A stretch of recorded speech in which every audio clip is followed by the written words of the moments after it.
యజమానికి కూర్చోండి. విద్యార్థులారా, మీ అందరికీ ఒక చక్కని శుభవార్త. అది మన అక్షర పాఠశాల ఇప్పుడు పొగాకు రహిత పాఠశాలగా ప్రకటించడం జరిగింది. అది మనం ఎంతో గర్వించాల్సిన అంశం. ఎందుకంటే ఇప్పుడు మీ అందరి మీద బాధ్యత కొంచెం ఎక్కువైంది. అది మన పాఠశాల పరిసరాలలో ఎవరైనా సిగరెట్ తాగినట్టయితే వెంటనే మాకు సమాచారం అందించాలి. అడుగు రమ్య. అవును రమ్య, సిగరెట్ తాగడం వల్ల చాలా అనర్థాలు జరుగుతాయి. అది సిగరెట్ తాగడం వల్ల ఊపిరితిత్తుల్లోకి పొగ వెళ్ళి శ్వాస ఇబ్బందులు వస్తాయి, గుండె జబ్బులు కూడా వస్తాయి. అలా అయితే పొగాకు రహిత కార్యక్రమం చాలా మంచిదే సార్. మేమంతా దీనికి సహకరిస్తాం. రహిత పాఠశాలకు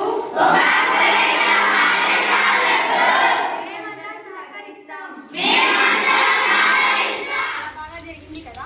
అవును సీత, అక్కడ చూడు ఎవరో. ఏం జరిగింది గీత? గీత, అక్కడ ఎవరో మన పాఠశాల గొడవ పక్కన పొగ తాగుతున్నారు. ఇతనిని వెళ్ళి పట్టుకుని వెంటనే మన హెడ్ మాస్టర్ గారికి అప్పచెప్తాం కదా. రామస్వామి, ఎందుకు పట్టుకుంటున్నారు?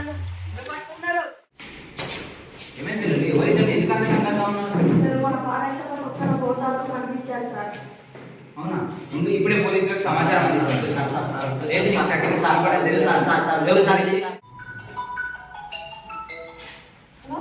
సార్, మేము అక్షర స్కూల్ నుంచి మాట్లాడుతున్నాం సార్. చెప్పండి సార్. సార్, మా పాఠశాల దగ్గర ఒక వ్యక్తి సిగరెట్ తాగుతూ మా సమాజానికి మరియు మా విద్యార్థులకు ప్రాణానికి ఇబ్బంది కలిగిస్తున్నాడు సార్.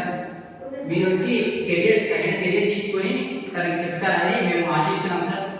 ఓకే సార్, ఇప్పుడు వస్తుంది. అవును సార్, మేము సార్ ఫోన్ చేసింది. ఈ వ్యక్తి సార్ మా పాఠశాల దగ్గర సిగరెట్ తాగుతూ మా విద్యార్థులకు హాని కలిగిస్తున్నారు సార్. మీరు కఠిన చర్యలు తీసుకోగలరని అనుకుంటున్నాం సార్. విద్యాలయం అంటే దేవాలయం. ఇక్కడ పొగ తాగడం లేదా మీరు ఎలా పడితే అలా పొగ తాగి సమాధానం పిల్లి చేస్తే మీకు జైల్లో వేస్తాం, జరిమానా కూడా వేస్తాం సార్. మాడతా అంటున్నాడు కాబట్టి ఒకసారి అవకాశం ఇచ్చి చూద్దాం. నాకు తెలిసిన డాక్టర్ గారు ఉన్నారు, వారికి చెప్పి కౌన్సిలింగ్ ఇప్పిద్దాం. అలాగే సార్, పిలిపించండి. హలో, ఎవరు? హలో డాక్టర్ గారు, నేను వచ్చే రెస్ఐని మాట్లాడుతున్నాను. చెప్పండి సార్. ఇక్కడ అక్షర పాఠశాల దగ్గర ఒక వ్యక్తి పొగ తాగుతూ సమాధానం కీడు చేస్తున్నారు. మేము మాట్లాడుతున్నాడు. మీరు ఒకసారి వచ్చి కౌన్సిలింగ్ ఇస్తే బాగుంటుంది. తప్పకుండా వస్తాను సార్. పాఠశాల ఎక్కడుంది? రంగరాజుగా వెళ్ళబడుతుంది. అలాగే సార్. నా పేరు డాక్టర్ శివాలి. కౌన్సిలింగ్ ఎవరికి ఇవ్వాలి సార్? ఇతనికి మేడం, రండి కూర్చోండి. నా బాబు ఇలా చూపించాం. నువ్వు మనకు సిగరెట్ తాగుతున్నావు కదా, దీనివల్ల ఏమైతుందో నీకు తెలుసా? నువ్వు మనకు సిగరెట్ తాగడం వల్ల పొగ అనేది ఊపిరితిత్తులోకి గుండెలోకి వెళ్ళి ఆ ఊపిరితిత్తులు గుండెలో ఎంతో నల్లగా మారుతాయి. కాబట్టి ఇప్పటి నుంచి నువ్వు ఎప్పుడు సిగరెట్ మందు తాగకూడదు.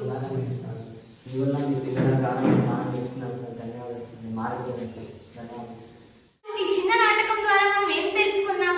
పొగాకు రహిత సమాజమే మంచి ఆరోగ్యవంతమైన సమాజం. పొగాకు రహిత సమాజం అనేది కేవలం పాఠశాల ప్రాంగణాలకు మాత్రమే పరిమితం చేయకుండా చుట్టుపక్కల అన్ని ప్రాంతాల్లో గ్రామ స్థాయి నుండి రాష్ట్ర స్థాయి వరకు సాగితే అప్పుడు దేశం అంతా మార్పు చెందుతుంది.